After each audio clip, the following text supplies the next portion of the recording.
आइए अब हम लोग नेक्स्ट टॉपिक शुरू करते हैं, औसत चाल, एवरेज स्पीड। बहुत सा बढ़िया टॉपिक है, अच्छा लगेगा इसको भी पढ़ने में। इसमें क्या बोलता है कि किसी भी वस्तु के द्वारा तय की गई कुल दूरी बटा कुल समय। कुल दूरी टाइम है, कुल दूरी मतलब ये दूरी है कवर कर रहा है, तो कुल समय भी लिया होगा। मान लीजिए एक वस्तु यहाँ से चलना शुरू करता है बिंदु ए से और गया बिंदु बी तक गया। एक वस्तु जो चलना शुरू करता है बिंदु ए से गया बी तक, मान लीजिए 2 मीटर का दूरी तय किया। फिर बी से गया सी तक, और ये दूरी तय किया होगा। मान लीजिए कि ये 1 मीटर का दूरी तय किया। सी से गया डी तक मान लीजिए दूरी तय किया 3 मीटर, और इस तरह से मान लीजिए ये 3 पोजीशन को तय कर रहा है। तो यहाँ पर कुल दूरी, जब कुछ दूरी तय कर रहा है तो समय भी लिया हो गया। मान लीजिए कि 3 सेकंड का समय लिया। 1 मीटर दूरी तय करने में मान लीजिए कि 2 सेकंड का समय लिया, और 3 मीटर की दूरी करने में मान लीजिए कि 4 सेकंड का समय लिया। तो इस तरह का समय भी लेगा। अगर कोई वस्तु की स्थिति में परिवर्तन आ रहा है, उस अवस्था में वस्तु के स्थिति में अगर परिवर्तन आता है तो समय के साथ ही आता है, समय के बिना कुछ हो नहीं सकता है। औसत चाल बराबर कुल दूरी बट्टा कुल समय लिया गया। कुल समय या कुल समय की बात होता है। तो इस वस्तु के द्वारा जो कुल दूरी का मान होगा कितना होगा? कुल दूरी का मान 2 मीटर, 1 मीटर प्लस 3 मीटर, तो 2 और 1 3 और 3 6 मीटर, और समय 3 सेकेंड, 2 सेकेंड और 4 सेकेंड। 3 2 5 और 4 9 सेकेंड, तो 6/9 इसको काटेंगे तो 2/3, ये 2/3 मीटर पर सेकेंड इसका औसत चाल निकल के आ जाएगा। और ये हमारा औसत चाल इसी तरह से बनता है। फार्मूला बोलता है कुल दूरी बटे कुल समय। परिभाषा बोलता है कि किसी भी वस्तु के द्वारा तय की गई कुल दूरी और उस कुल दूरी को तय करने में लिया गया कुल समय। तो कुल दूरी बटा लिया गया कुल समय, जो इसका अनुपात बनता है, वही हमारा कहलाता है औसत चाल। और औसत चाल है तो ऐसा ही मात्रा का बात करेंगे, दूरी का ऐसा ही मात्रा, समय का सेकंड, तो मीटर प्रति सेकंड बन के निकल जाएगा हमारा औसत चाल का ये जो कंसेप्ट है यहाँ पर बना। आइए हम लोग कवर करते हैं वेग, वेलोसिटी। वेलोसिटी क्या है कि इकाई समय में तय हुआ या तय किया गया विस्थापन को हम लोग बोलते हैं वेग। वेग बराबर यहाँ जो निकल के आएगा, वेग बराबर जो निकल के आएगा विस्थापन बटा समय। वेग बराबर विस्थापन बटा समय निकल के आएगा, विस्थापन बटा समय। चाल बराबर दूरी बटा समय, और यहाँ वेग बराबर विस्थापन बटा समय। तो दोनों में फ़र्क क्या है? चाल बराबर दूरी बटा समय, चाल में दूरी है और दूरी एक अदिश राशि है, उसमें दिशा का कोई निश्चित नहीं होता है। लेकिन हमारा वेग में दिशा निश्चित है। क्यों? किसके वजह से? विस्थापन की वजह से। विस्थापन बोलता है कि नज़दीकी दूरी कौन है, उसको ढूंढ लो। नज़दीकी दूरी को अगर कवर करना है तो दिशा को फिक्स रखना होगा, तभी वो नज़दीकी दूरी को पकड़ पाएगा। तो वेग बराबर विस्थापन बटे समय और चाल बराबर दूरी बटे समय। चाल एक अदिश राशि दूरी के वजह से हो गया, लेकिन वेग मेरा सदिश राशि बनेगा, उसका वजह बनेगा विस्थापन, क्योंकि विस्थापन एक सदिश राशि है। विस्थापन के पास दिशा और परिमाण दोनों होते हैं, लेकिन दूरी के पास केवल परिमाण होता है, दिशा कोई निश्चित नहीं होती है। ध्यान रखेंगे इसको। तो वेग बराबर विस्थापन बटे समय यहाँ पर हो गया। वेग बराबर विस्थापन बटे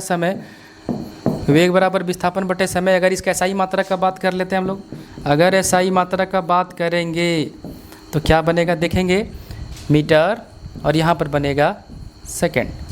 समय का SI मात्रा सेकंड, मीटर प्रति सेकंड। इसका अगर दूसरा तरीका से कहीं लिखा हुआ मिलेगा तो मीटर प्रति सेकंड को MS इन्वर्स 1 ऐसा लिखा जाता है।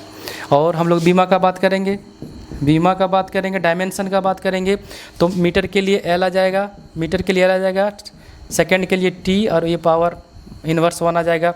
दूसरा तरीका से MLT के फॉर्म में m का पावर 0, L है 1 है, T का पावर -1 है, और ये हम लोग को निकल के आ जाएगा MLT के फॉर्म में। जिस फॉर्म में एग्जाम में क्वेश्चन पूछता है उस फॉर्म में जवाब देंगे।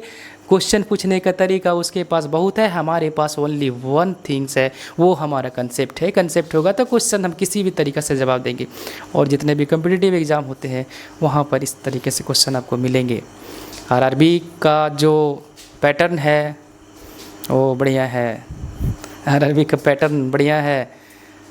मैथ तो ठीक है, पूछता है, बनने वाला रहता है, कुछ क्वेश्चन फंसा देता है। रीजनिंग बढ़िया होता है आरआरबी का। अच्छा, और जीके भी बहुत अच्छे लेवल तक है। जीएस का तो कहना ही नहीं है, जीएस आप देख सकते हैं आप जा कर के, प्रीवियस क्वेश्चन को देखिए। और आने वाले दिनों में थोड़ा सा मॉडिफाई करेगा वही सब क्वेश्चन, कंसेप्ट लेकिन वही होंगे। आप बढ़िया से तैयारी करें, हम लोग आपके साथ हैं और हमेशा रहेंगे, और कोशिश कर रहे हैं कि बढ़िया से बढ़िया दें आप। हम लोग का मेन मोटो है कि आप बेहतरीन रिजल्ट दें। जितना हो सकेगा हम अपने तरफ से योगदान देंगे। आप भी आइए रेलवे में, स्वागत है आप लोग का। हम लोग का मेंबर बनिए, रेलवे फैमिली में जुड़िए, बहुत अच्छा लगेगा और पढ़ाई करने में भी मन लगेगा।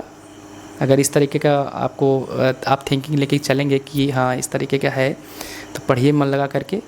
हम आप लोग के लिए बहुत जितना बन पा रहा है, जिस तरह का हो पा रहा है दे रहे हैं, और कोशिश करेंगे कि बेहतरीन दे, क्योंकि हम लोग इस रास्ते से निकले हुए हैं। पता है कि रिज़ल्ट कहाँ से बन सकता है। फ़िलहाल हम अभी कंसेप्ट देने का कोशिश कर रहे हैं, आरआरबी हो चाहे और भी कम्पिटिटिव एग्ज़ाम हो।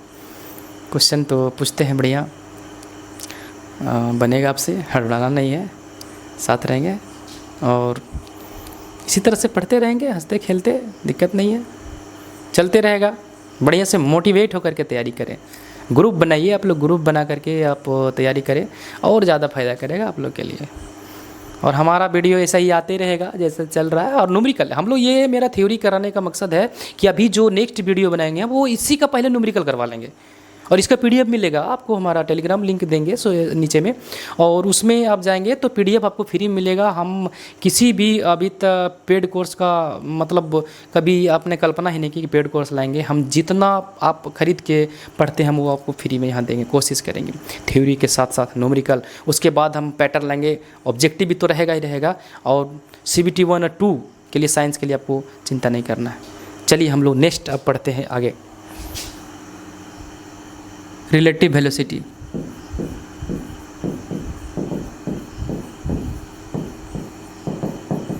आपेक्षिक वेग, सापेक्षिक या सापेक्ष वेग। सापेक्ष वेग बोला जाता है या तो आपेक्षिक वेग बोला जाता है। सापेक्षिक भी मिलता है, कहीं कहीं सापेक्ष वेग मिलता है, आपेक्षिक वेग मिलता है। जो भी मिले इंग्लिश एक ही होगा, रिलेटिव वेलोसिटी होगा, आपेक्षिक वेग होगा।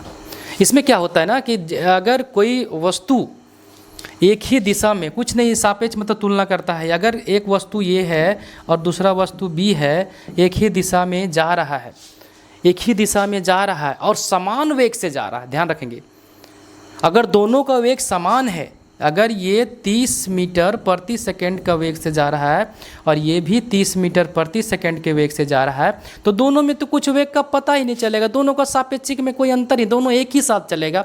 उस समय आपको एकदम नियत दिखेगा, दोनों एक जैसा दिखेगा। उस समय दोनों एक ही लाइन पर चलेंगे, साथ साथ चलेंगे, कदम टू कदम मिला के चलेंगे। जब एक ही साथ चलेंगे तो उस समय इकाई सेकंड में मीटर कहाँ तय किया, दोनों तो बराबर चल रहे हैं, कोई आगे हो ही नहीं पा रहा, दोनों में कंपटीशन चल रहा है। तो समान मात्रा में जब चलेंगे, जब समान वेग से चलेंगे, इस कंडीशन में आपेक्षिक वेग का मान 0 होगा, इस कंडीशन में आपेक्षिक वेग का मान 0 होगा। और दूसरा कंडीशन बनता है कि एक वस्तु 40 मीटर पर सेकंड के वेग से चल रहा है, दूसरा वस्तु 30 मीटर पर सेकंड के वेग से जा रहा है और एक दिशा में है, एक समान दिशा में है। इस कंडीशन में आप घटा देंगे तो यहाँ पर 40 में 30, तो आपेक्षिक वेग का मान निकल के आएगा 10 मीटर पर सेकंड।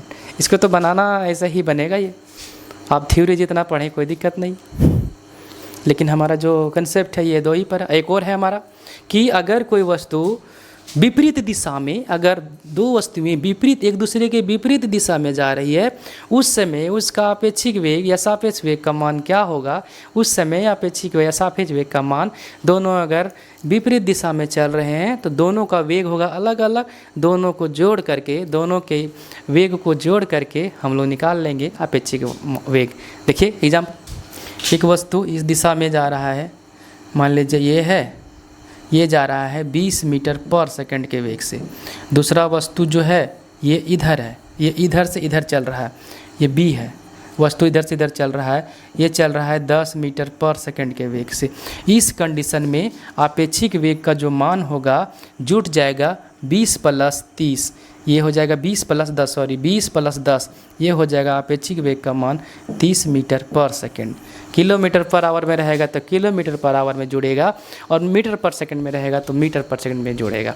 हमारा कहने का मतलब ये है कि आपेक्षिक वेग, अगर दो वस्तु समान वेग से एक ही दिशा में जा रहा है तो उस समय आपेक्षिक वेग का मान 0 होगा, बताएं। और अगर अलग अलग वेग से एक ही दिशा में जा रहा है, ये इसका वेग अलग है, इसका वेग अलग है, इस कंडीशन में दोनों को घटा करके हम लोग जो मान बचेगा वो आपेक्षिक वेग निकाल लेंगे। और विपरीत दिशा में जाएगा, वेग कुछ भी हो, समान हो, अलग अलग हो, उस कंडीशन में हर हाल में दोनों का वेग को जोड़ करके निकाल लेंगे। समझ गए यहाँ तक?